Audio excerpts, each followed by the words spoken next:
Hey there, everyone. From beautiful Fort Collins, Colorado, halfway between Cheyenne and Denver, and 5,003 feet above sea level, I'm Jeff Haber, and you're listening to No Bed of Roses.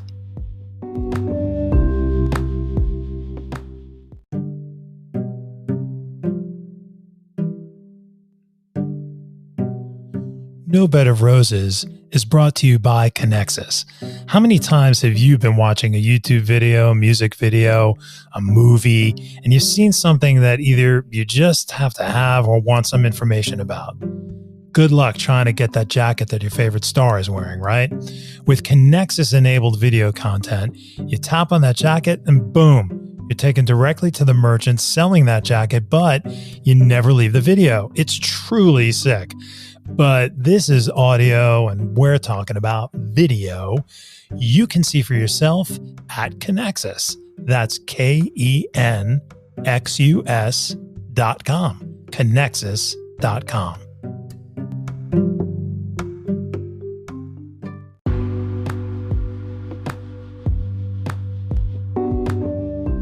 Welcome back, everyone.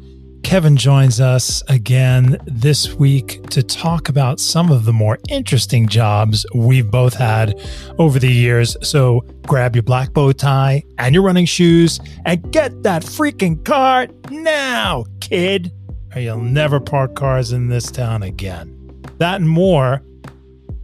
Here's Kevin.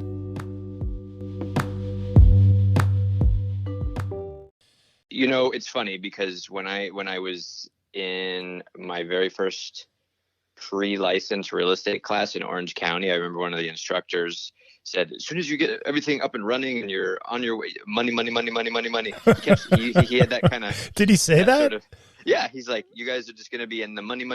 That was his thing. Wow. The money. He would like to say that, like a series of the word money. Okay. You're going to be in the money. And I was like, great, that sounds wonderful. And I had just come from, driving a panel van, delivering Monster energy drinks to AM, PM mini market gas stations, waking up at like 4:30 in the morning, driving to Corona from Huntington Beach to pick up my van and have the guys in the forklift, put pallets of Monster energy in the back of the thing. And I'm running all over the place. This may be a job that I was unaware of, Kevin. See, this is why it's a good topic today. This may be one that I didn't know I don't think I knew you did that. Oh man. So many. I mean, I had another job as one of the first valet parking crews when they first built the House of Blues on Sunset. Come on. I worked at House of Blues, right? Yeah. Do we know? But I didn't know that you were valet.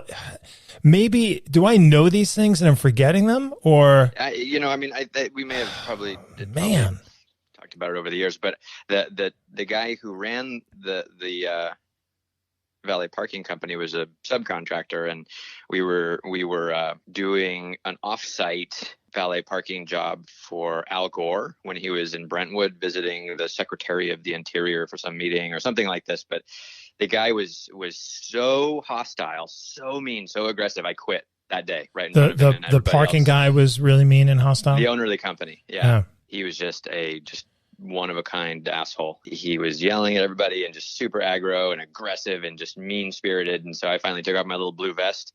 And he was like, get your ass in the van. And he's like, we're going back, because he's like doing these loops to pick people up, drive them down, take the cars, put them in the thing, go back here. And then the shuttle van would take you back up. And so long story short, I just had enough of him. And so you're an asshole. You're being super mean to everybody for no reason. And everybody's, kicking ass and doing the best they possibly can, trying their hardest. And this is if Gore is there, Secret Service are there, this is a high profile party. And so he's probably stressing out of his mind. Yeah, absolutely. Yeah. And so I just took off my little blue vest. You wear black slacks, a white shirt, bow tie, and running shoes, a bow tie and black running shoes, because they want you running. You're always running, kind of like Les Schwab tires. You're always running. I just took my little blue vest off and hooked it up on the dashboard and said, after I had my little say, and I said, later. One of many crazy jobs, especially as an artist, Did he wait? You can't just exit stage right out of that. So was he down on his Kevin? No, No, please. What is he? No, he didn't fine. believe You'll it. never He was work in this he was town again. What does he say? You'll never work in this town again. Yeah. What is he? You'll never park cars. Right. What is he? House of Blues again. Oh wait, but this was. But you weren't. You were on the Brentwood gig, right? You weren't at House of Blues. Yeah. So the guy Chuck, who owned the company, he was a longtime career valet parker, and his whole thing was in his office. The way you walk into a comedy club and you see all the comics pictures and they've signed their picture and it's in an 8x10 and they performed there and they're, giving their picture to the owner of the club. This guy had his 8x10s of all the people that he had held doors open for, and like, no judgment, but like, okay, dude, he's got a picture of him holding the door for Ronald Reagan. He's got a picture of him holding. So his whole thing was valet parking, holding doors open for people. This is awesome. In LA, you can walk into your dry cleaners and the wall looks like that, right? And they're not holding doors open, but they're handing somebody their tux back for the Oscars. But it reminds, there was an old bit on SNL, Kevin, way back in the day. I think it was International Doorman School. And I feel like, right? and I feel like perfect. I feel like it was either Chevy Chase or Dan Aykroyd. And there was a whole thing on the approach to the door, the grip of the door handle. You open the door, waiting for cheat your left shoulder out slightly. I got to Google that now, but I feel like International Doorman School. He yelled at me a little bit more, called me a couple more names, probably like, get your ass back in the car, you little asshole. You're full of shit. What are you going to do? Just quit? You're just going to walk away right now? We got a job to do. Get your ass back in this van right now or you're fired. I'm like, no, I quit. A little dust up, and that was that. I had to hike back to wherever I had parked my car in Brentwood in my little black slacks and white shirt and black Reebok running shoes. Just talking to yourself or whistling a happy song? What were you? I was relieved. I'll show that guy. You'll see. I'm just going to be the biggest valet ever in this town.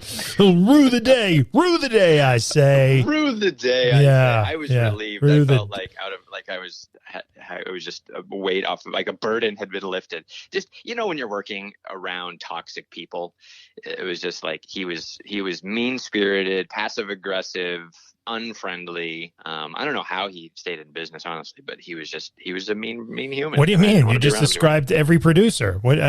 This is just how you stay in business. It's just come on. This is coin of the realm. Yeah, coin of the realm. So that was an interesting one. Because so many in LA, particularly as gigging. Like, they call it the gig economy now. That was just all we did. That's right. Didn't have a name. Now it has a name. Did you wind up doing Cars of the House of Blues? Oh, that's pretty much all we did. Occasionally, if you wanted to make some extra money and make more tips and all that kind of stuff, you could go on to parties, like private parties at homes where they hired his company to do valet service. I remember I did a valet service offsite of House of Blues at somebody's house, and it was during the era of ER. And I remember Courtney Cox when she was Anthony Edwards. Who was she dating from? It was around the era of ER because it was a big. I think it was at party for the ER cast and producers and something or other. But I remember it could have been Anthony Edwards. Were they dating? I don't know. I'm just saying she was with David Arquette forever, and I'm trying to think. I was a tour guide at Warner's '96, and that show was really Friends and ER were the two big shows that were happening. Yeah. And I remember this little moment because as I was driving the van up the hill, everyone who works there is an actor, right? And some people are super aggressive, like pulling the Michael J. Fox in the elevator, taking his singlet, onesie overalls off with his business suit underneath. So literally one of the guys that I worked with, after he's like parking the cars, he would leave the van on the side and go try to get in the party, kind of a thing. Come on. And he's really crazy. It's just super obnoxious, like over the top insanity. I think the reason that the Anthony Edwards thing stood out to me is when I was pulling up to drop everybody off. Courtney was in the car and a few other actors from the show, but I remember there was some Top Gun reference, so it must have been Anthony Edwards because it definitely wasn't Tom Cruise or Val Kilmer or anybody like that. But so I did the whole sort of, as we're pulling up to drop everybody off, I said, Mustang, this is Ghost Rider. You are 3/4 of a mile. Call the ball. And everyone in the van laughed. I loved it, huh? That was hilarious. That was the entertainment. That was it. And look, he's funny too. He's funny. Anybody have cash to tip the kid? No, I don't. Tip the kid. I don't carry the 19-year-old crazy kid driving the van. I don't carry cash. Carries cash. What year were you at House of Blues?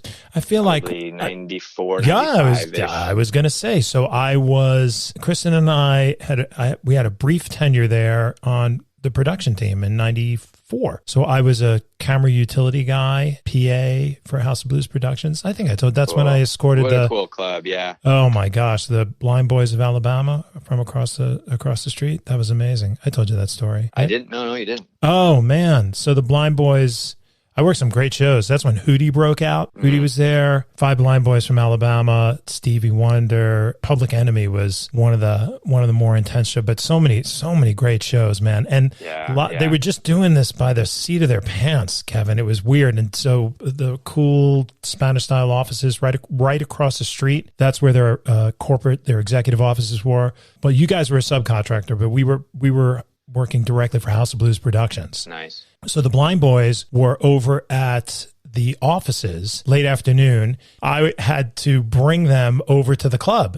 So here we are, traffic, 60 lanes of traffic on Sunset cranking. Picture the Beatles cover, Abbey Road going across the walk. So except it's with me and 5 Blind Boys from Alabama with their sunglasses, in their suits, and the way they walk is they put one hand on the shoulder of the guy in front of them. So we're standing on the sidewalk, and I'm looking at. There's no light there. I'm saying there's traffic thing. Hustling across. So this is me putting my hands up, and I go, "Come on, boys!" And we stop traffic, and we walk across, and they go, "Come on, let's follow Jeff, guys!" And I got I've got the 5 Blind Boys of Alabama entrusted with their lives in your lives for 8 hours, 8 lanes of Sunset Boulevard traffic, and going into and then they tore up the club. These guys, I had never seen them before, Kevin. They didn't stop. I'm talking like Springsteen 3.5 hours of pure adrenaline. It was a revival meeting that blew the roof off that club. Wow. It was a monster show. And these guys then were in their 80s, late 70s something, wow. You know? That was a great moment, just bringing them across the street. But you would have been... Did I walk past you? I mean, you would have been walked right past But us. wait, the valet, if I remember, it was in the back, right? Wasn't it down the hill and in the back? Oh, yeah. It was. I remember that. The valet parking area was kind of up through the back behind, and then they would enter into the back of the club, and we would, like, during breaks, we could go in and, you know, grab a soda or something and listen to whatever band was playing for a few minutes before running back out. But yeah, right through the back. I remember the foundation room, the entrance for the foundation room. That was the VIP club. Yeah. Mm-hmm. Yeah. Being there in off hours was fun, you know, while the club was sort of sleeping dormant, you know, not rocking, while they were just sort of in between shows or early in the day before it was up and running and humming, to be able to explore around inside there. Just such cool architecture. And the way that it was beautiful. That bar thing that sort of opened up and it could close. The balcony swung. It swung out. It swung out. It was such a great gig. And I was just pulling cable, and then I worked in the production truck for a while. And actually, Kristen was punching up shots for the director. It was so crazy. I mean, if I hung out another week, I probably could have been the director. It was so... So punching up shots meaning like, go to camera 3, go to camera 5, like that one? Yeah. It was I remember Redfish Productions. They had bought this. They drove this production truck up. It was so Dan Aykroyd from Louisiana. It was amazing. It made the trip, and the thing was held together. It seemed like with duct tape. It was a fun time. I bet I didn't know. Okay, so there's a wacky job for Kevin. You're the valet, and maybe you're in the back, and I'm inside. We may have, but we knew probably crossed paths. We knew each other. Didn't we know each other at this point? Yeah, I mean, because Playhouse 93. You know. Yeah. Right at the Playhouse. You kept secrets from me, Kevin. I think you kept secrets. Here, I thought I knew everything. All right, so that's cool. So you did that, and then you hung up you put down gently because you didn't throw down. I did as hard as I could. You did? My blue vest. Yeah, that's it. And stormed off. Hey, you know House of Blues is gone, right? Yeah, we actually went back on spring break and stayed in an Airbnb, literally right across the street from what's the comedy club? Comedy Store. On set. Comedy Store, yeah. Comedy Store is right there. House of Blues is like, you know, a hole in the ground with like gigantic construction cranes and stuff. And I'm like going, what in the heck? Yeah, that was a very, very cool club. Interesting sort of first gigging job sort of experience early on. I was actually a messenger service driver, and one of my colleagues at the messenger driving company said, hey, this place I'm doing valet parking at night. And he was an actor as well. And he said they need people. And that was pretty much how all of us, I guess, bounced from job to job was, hey, they need people. So got it. Yeah, I forgot it from the guys at the messenger service. The messenger service is where you're running around, and back then we were literally dropping off rolls of film that a production company had shot. So I was walking into like SKG offices or any of the studios, and that kind of gave me that early idea, because I was driving onto all of these lots, that, oh, well, I can get on these lots as an actor. Remember when we had pagers? I sure do. So I do the pager and clipboard trick, and I did this quite a bit at 20th Century Fox on Pico. Back at the main gate, I thought, okay, well, I've driven in and out of here a bunch of times, dropping off whatever, like scripts or packages or manila envelopes of cash or whatever they're having us messenger around. So I did this a bunch, and it worked. I was always blown away by the fact that it worked. But I would have a clipboard in my hand and be looking busy, like I'm, on purpose and on my way to do something. And I would be looking at my pager back and forth between my clipboard and my pager, my clipboard and my pager. And I would just walk past the tower, the guard tower at the gate, because there's a little sidewalk path that you just walk through. And especially it was kind of busy. And the guard booth. It wasn't the guard booth, right? Guard booth. Yeah, the booth. Yeah. Tower makes it sound like a prison, which it could be. This was some people, but looking down on you with the spotlight kind of thing. But yeah, I got into studio lots doing that little clipboard trick. It's very good. It's very good acting. You really sold it. And what did you do once you got on the lot? I remember I dropped off headshots in a note one time to Chris, who's X-Files? Chris, the executive producer, Chris Carter. Carter, yeah. How do I remember these things? I don't know. Talked to some people there. I remember sitting in the commissary having a cream soda.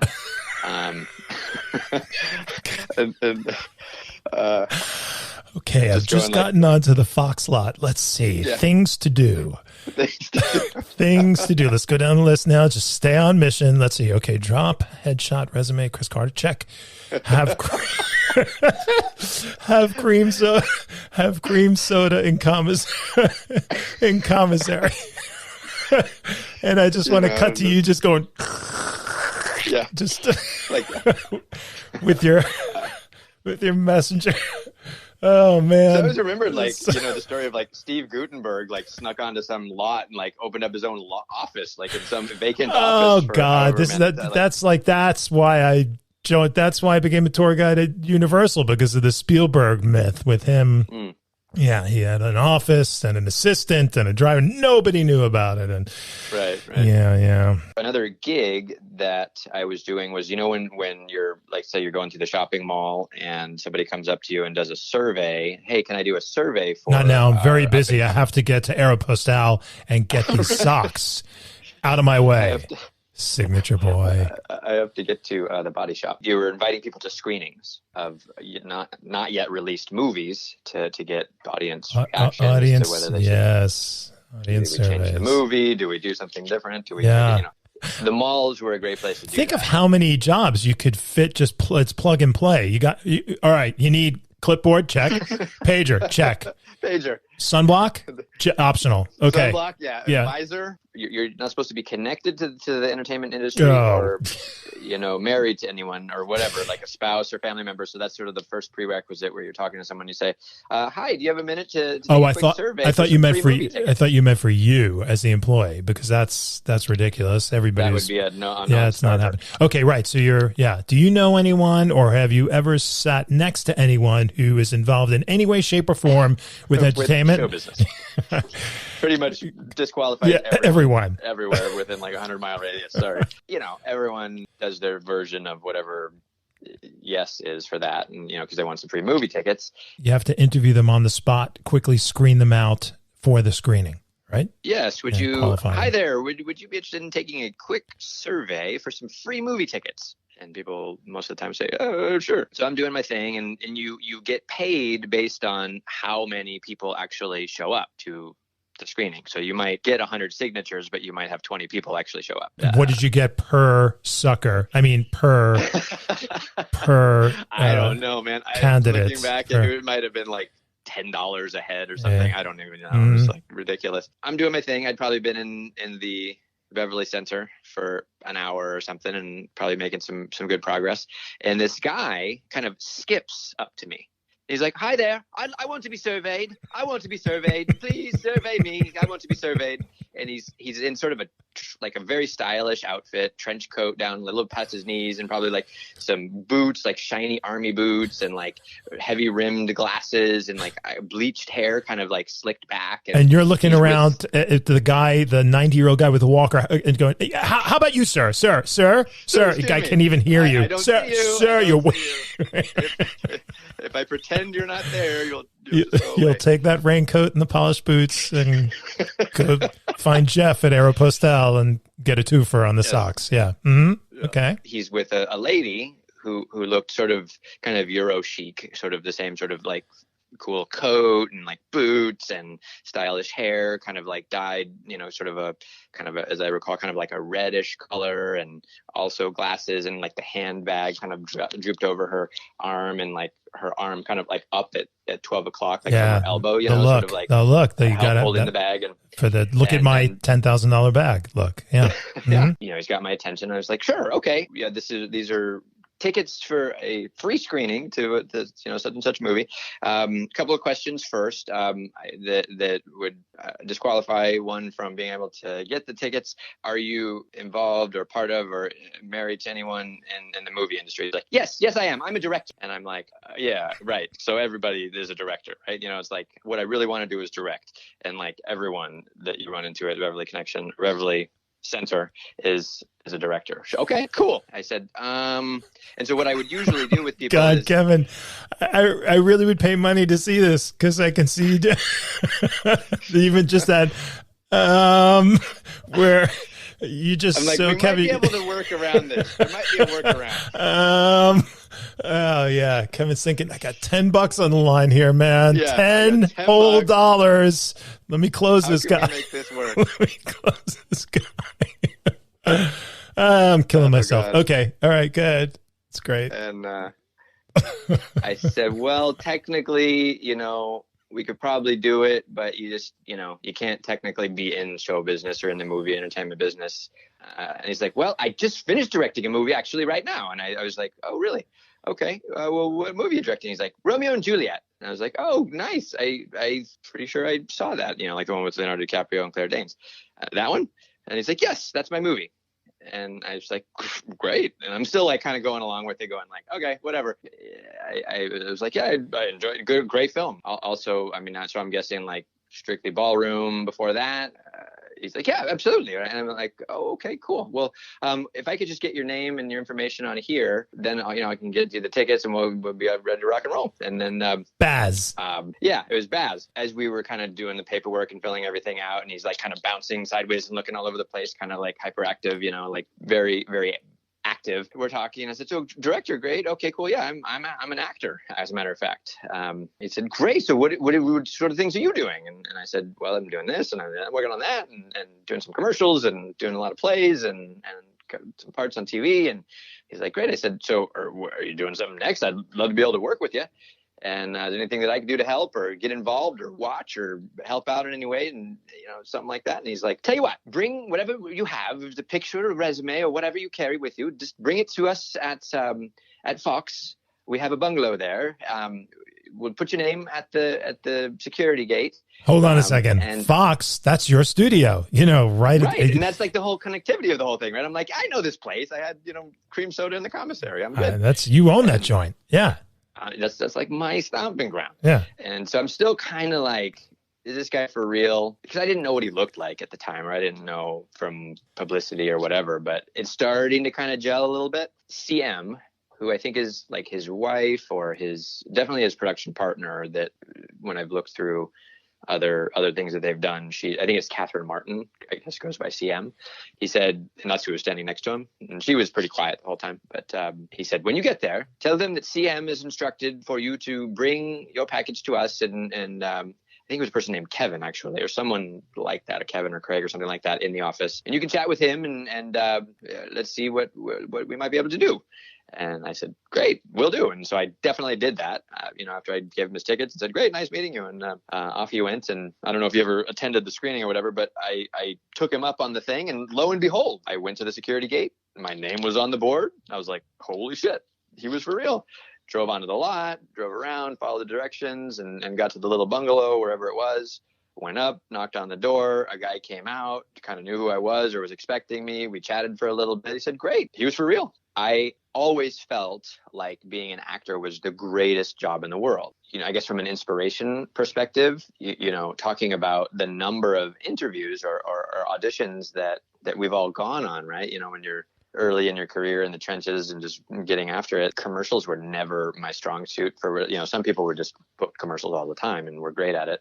I had a real tough time with commercials. I went on well over 100 commercial auditions before ever booking a commercial. It was like I kept track of it in my little daytimer book calendar thing, and I had counted like 113 or 114 calls, and a few of them had callbacks, and so there was some light at the end of the tunnel, but that's a lot of appointments to go on and not have anything happen from it. In different context, when people say, yeah, I've had like 4 interviews and I just have a hard time getting a job or finding something, or especially like the younger generation that I'm trying to like sometimes inspire or whatever. It's like, well, I'm not going to, harp on my story, but 113, I count that. Like, get in your car, drive somewhere, park, get out, go in, wait, do your thing, get back in your car, drive home. 113 times, that's a lot. I think you're lucky to have had 113. How many of us sat around just waiting for that pager to buzz, the phone to ring, something to get on another audition or a go-see? So many of us just didn't even get out, and you were hustling, you were doing your thing, the messenger walking onto the lot to drop off resumes, or creating your own management company and letterhead so that you could make submissions. And do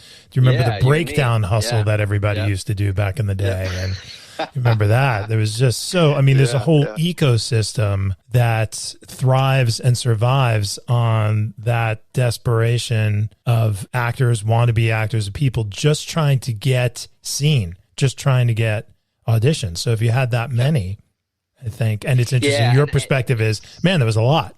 Like theatrically, there was such the ratio was the polar opposite end of the spectrum for booking. When I first moved to LA, there was a guy in the Bay Area in Northern California. I worked at a coffee shop in high school, and I think he was one of the investors in the coffee shop, kind of a slick Jaguar driving LA type of dude with fancy jeans and like $1,000 shoes and cool dude. Steve Jameson, I think his name was. No socks. And fancy shoes, no socks. I was talking about my plans, and like, 'cause I had known that he had been involved in the entertainment business on some level. He said, oh, okay, you're moving in January. Very nice. Okay, well, when you get there, look up Harry Gold. Tell him Steve Jameson said to call. And I said, great, will do. Get to town, look up Harry Gold. They were Gold Marshak at the time. Yeah. I remember Gary Imhoff, my acting teacher, introduced me to his manager, Marianne Daniels. I had coffee with her after acting class one afternoon on Robertson. She said, Gary said that he saw some potential and thought I should talk to you. What are your plans? What do you have in mind with your career? I said, well, I'm going to get with Harry Gold. And she's like, oh, honey. She's like, oh, no, you're not. And I said, oh, yeah, no, I am. I've already reached out and I have a friend in the Bay Area who, is introducing me. And she's like, no, you don't just walk into Harry Gold's office and get represented by Harry Gold. However, I know the people there. And if you want to, start booking commercials, that's a good way in, because you don't have a resume and you don't have anything and you don't have any credits.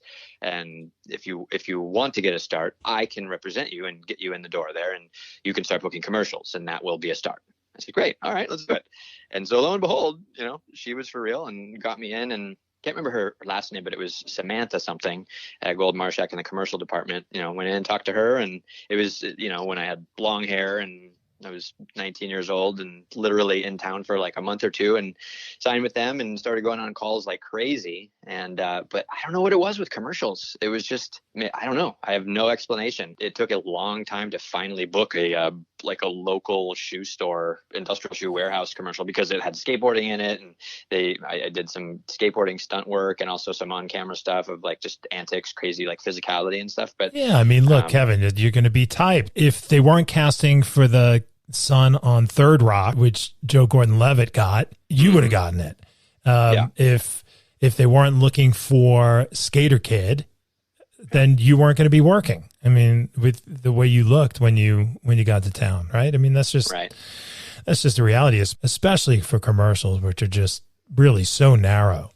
It's just All American Family, the son, this is the daughter, or Skate Rat Kid. Yeah. That's right? I mean, it's weird. I guess when you see, I'm over here working at a coffee shop for $6 an hour plus tips or whatever it is, and your friends are booking a Gatorade commercial and making like 300 grand a year for like working one day.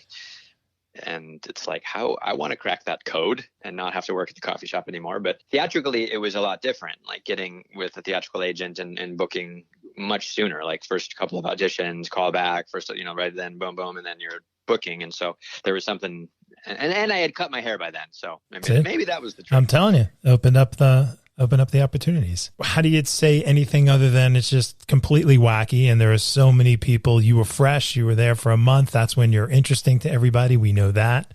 When you're new, that whole ecosystem gets activated for who's going to grab you first, maybe, and see if they can get something out of the fresh meat. Kevin, I was in the Valley at an office. I was up for through all these different relationships, up for the lead in this feature, which didn't happen very often for me. I was standing there in the lobby, and this good-looking blonde guy came in and dropped off. He was courier, dropped off, had the pouch slung over shoulder, dropped off some scripts or whatever. I didn't remember, and then split. And when he came up, I said, "Hey." He said, "Hey." Chatted up the girl at the desk, and then split. And I was looking, and I looked at her and I go, "Was that?" And she goes, "Leif Garrett." And I said, "Courier? Yeah, I thought so. He was a courier. I mean, that guy was a huge teen star." Yeah. He was a bicycle courier. It's weird when you look at some of those cautionary tales or whatever you call them. That is true.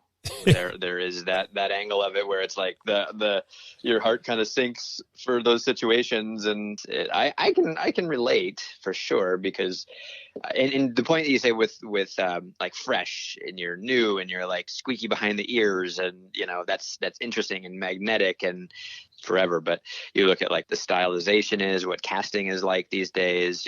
Where's your casting now, where it was 25 years ago. There's plenty of parts, and there's different types, and there's different characters and whatnot. And I think there's kind of that attitude that starts marinating, or someone's consciousness begins to kind of marinate in a kind of an attitude. And I found myself kind of going there sometimes, where you get a little bit cynical or jaded. You just said the thing about like when you're fresh and new and you're just in town, you're like, "I'm going to get with Harry Gold." And she's like, "Oh, honey." And there's that. How do you explain it? It's naivete. That's what it is. You don't know that you can't do it. There's like a magnetism to that. You truly, absolutely. Well, for the apparent reason that nobody has their hooks into you yet, and you could be they could be the first. That's what's going on, and everybody loves fresh. Everybody does. And who's that new kid? Who's going to be the one to discover that new face? Who's going to bring something fresh and new? Because you talked about the numbers. You start making those rounds of cycles, and people are seeing the same faces. This is why you find out some kid from a shopping mall in Dallas got this lead role, and you go, "What? I'm out here in class, I'm killing myself." This kid just showed up. He was having an Auntie Anne's pretzel, and they pulled him into what? Right. How did that happen? Yeah. Well, totally. So much for all the money I spent on class. He's an actor. Right. Okay, that's it. Yeah. And then he's on panels, and he's at South by, and he's a genius, and he's quoted. I mean, you just go, "Oh my gosh." Yep. And that's and that's the ecosystem. But I was watching a documentary on John Lasseter, Steve Jobs, and Ed Catmull, and really amazing to go back and look and see that the innovation and what we just take for granted now. I do. Right. And I was around for seeing this, but the guys were talking about how there's just literally, they were sharing one freaking computer, 4 guys. And this is how Lasseter was doing his first animation that they wound up pitching to Disney. I mean, the trials and tribulations and the twists and turns, and the fact that Toy Story got made is a miracle. Right. And it changed animation as we know it. But one of the guys was saying Disney execs, and Jeffrey Katzenberg in particular, gave so many freaking notes to this group of young animators and technologists that they lost their way, Kevin. They lost their true north. And so the rough presentation that they submitted to Disney tanked. Disney said, "This is horrendous. It's unwatchable." Roy Disney goes, "It was on 2 cassettes. I was just fast forwarding fast. It was horrible." And they asked, how did this become so horrible? And somebody said, well, it's not their movie anymore. And so Disney pulled the plug, and they were going to lose everybody was going to be unemployed. That was it. And it was really John. This guy he was brilliant, and he was a brilliant animator, and he was inspired, and he was a natural leader. Apparently he was such a natural leader that when he worked at Disney originally, he did this animation, Kevin, and this computer animation. He was freaking out the 9 old men, the original Disney guys. He came out of Cal Arts and has been trained by them, but he was freaking out all the animators at Disney because they thought computers are going to take over. And so he did this thing, and I don't remember who the head of Disney was at this point, but he looks at it and he's saying, so how much is it going to cost to make? Because Lasseter wanted to make a feature film, fully animated feature film. How long is this going to, what's this going to cost? Well, it's going to cost, Lasseter goes, as much as a regular movie. And he goes, look, no. The only reason you do computer animation is because it's faster and cheaper. That was the end of the meeting. 10 minutes later, Lasseter said he got a call, go down to this guy's office. He goes, well, John, you finished this exploratory project and your work here at the studio is done. So thanks. They fired him. Whoa. And they let Lasseter go out the door, and he gets hired. He's depressed. He goes to a animation and technology convention on the Queen Mary, Kevin, and Ed Catmull, who is a brilliant computer scientist who is working for George Lucas, this just rogue group of guys doing this stuff. They had an idea, but they weren't animators. They were computer geeks. So they start talking. He hires Lasseter on the spot. And saw something. Yeah. Right. I mean, they start talking, and here's what, and his passion and his vision, and he had a need. See, he had a need. Catmull said we couldn't get animators to even talk to us. Nobody would do it at this point. So they needed him, and he came in, and so these guys are rotating on this computer, and just insane. So they pull this thing off against all odds, and I'm not even going to go into the whole thing with Jobs coming in and putting $10 million into the company. They built a computer to do the rendering, and George Lucas goes, look, guys, I don't want to be in the software business. I really don't want to do this. Jobs goes up to visit and meets Lasseter, and he says, well, what do you want to do? I want to make the first feature-length animated film. Jobs goes, there's just, okay, let's make that. I'm watching it, Kevin, and I'm practically crying. You just want those opportunities. Where are those opportunities where somebody goes, okay, I believe in you, let's go, right? Give you that opportunity. Yeah. They have this vision and they deliver this thing, and then Disney says no. They go back, and in 2 weeks, total rewrite, redo the whole thing, do a rough draft, go back. Lasseter goes, and it was good. It wasn't fully done, wasn't great, but it was good. And Disney goes, okay, you're back on. Toy Story. It almost didn't happen. And so they get it done, and then now the pressure's on to deliver the second thing. And this is my long way of getting to this thing. One of the animators was saying, now you have to actually work at having the naivete that we all had, the innocence that we all had, the not knowing that we couldn't do what we were trying to do that we all had. Now we have to work at that or fake that because we've done this first one. So it's different. That's almost that superpower. When you came to town, Kevin, and you just go, yeah, I'm meeting with Harry Gold. Why wouldn't I meet with Harry Gold? I could do this. You don't know. You haven't been beaten up yet, and there's power in that, right? There's power in that, and like I like what you're saying with sort of reinventing that, because there's of course strength in the wisdom that somebody who has life experience brings to the table. I think now that we're talking about this, also combined with that naivete, that freshness, that eagerness, that inquisitive, open canvas type of feel, that if you can continue to nurture that, that's gold. It can be. It was work for them. And then the other thing that was interesting and might apply or might not was this guy said, and you realize that the happy mistakes, happy accidents that happened the first time may not happen again and may not work again. For me personally, sort of my feet on the street, master's degree at life, beginner's luck is what I feel like I can directly go back, like trace my steps back to having that sense of beginner's luck in a totally real, authentic way, whilst being aware of that, having now, at this stage in life,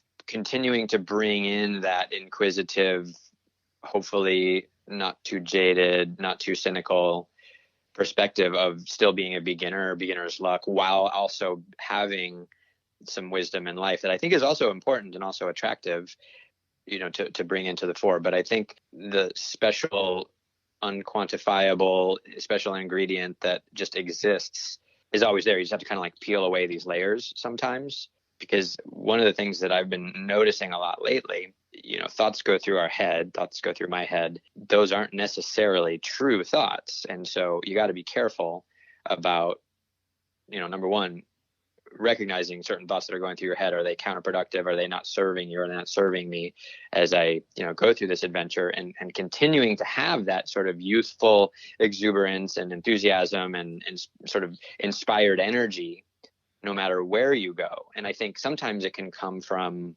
or what you're doing, or what your goals are, what you're trying to accomplish, right? I mean, professionally, personally, you name it. But I can take this out of the entertainment business context and think about times like a few years back when I was working at HealthCast. Remember when I was at HealthCast doing software? Yeah. I am the last person on that org chart that should have been there.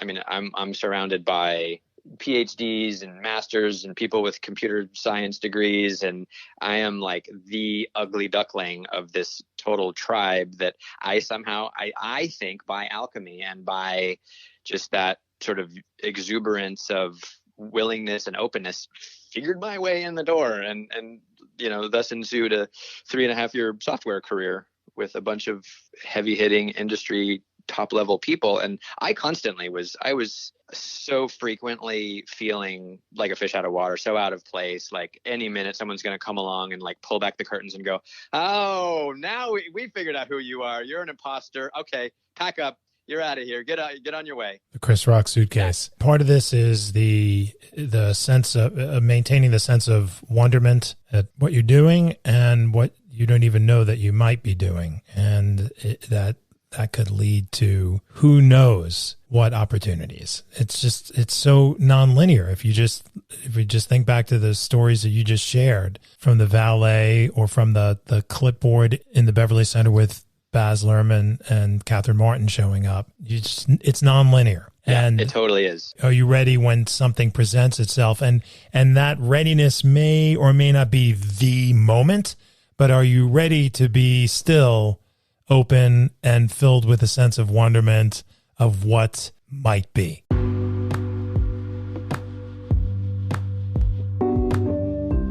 Sense of wonderment of what might be. Is that a little too woo-woo for everyone? For Kevin and I, in our pursuit as actors in LA, in New York, our lives were clearly nonlinear. So this may apply to you directly in a linear way, or it may not apply to you, or it may apply in a nonlinear way, or it may just have been some entertaining stories that we were able to share. It does seem that if we find ways to stay open to the possibilities, well, you just never know what might happen. That does it for this episode. Thank you so much for choosing to spend time with Kevin and I again. We hope you enjoyed yourselves. And of course, we'll continue to do this, and we hope that you'll come back and join us again soon. And remember, you'll find No Bed of Roses wherever you find fine podcasts. Until next time, stay safe.